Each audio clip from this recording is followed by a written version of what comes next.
أعوذ بالله من الشيطان الرجيم.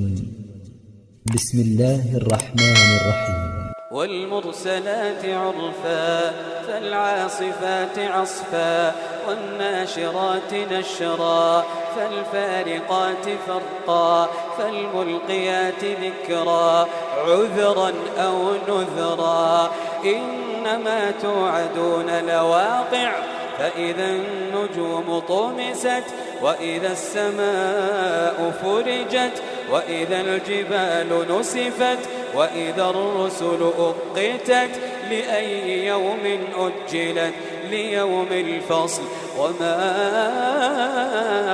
أدراك ما يوم الفصل ويل يومئذ للمكذبين ألم نهلك الأولين ثم نتبعهم الآخرين كذلك نفعل بالمجرمين ويل يومئذ للمكذبين ألم نخلقكم من ماء مهين فجعلناه في قرار مكين إلى قدر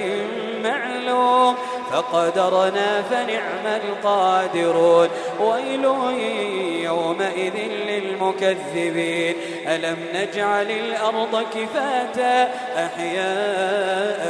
وأمواتا وجعلنا فيها رواسي شامخات وأسقيناكم ماء فراتا ويل يومئذ للمكذبين انطلقوا إلى ما كنتم به تكذبون انطلقوا إلى ظل ذي 3 شعب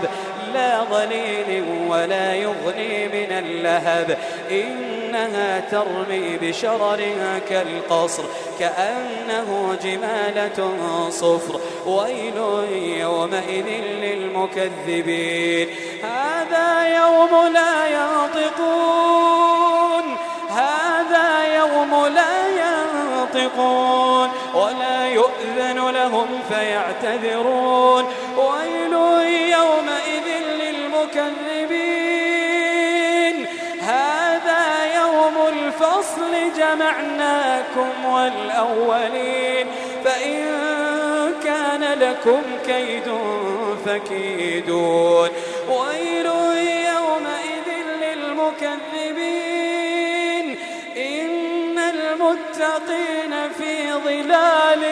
وعيون وفواكه مما يشتهون كلوا واشربوا هنيئا بما كنتم تعملون إنا كذلك نجزي المحسنين ويل يومئذ للمكذبين كلوا وتمتعوا قليلا إنكم مجرمون ويل يومئذ للمكذبين وإذا قيل لهم اركعوا لا يركعون ويل يومئذ للمكذبين فبأي حديث بعده يؤمنون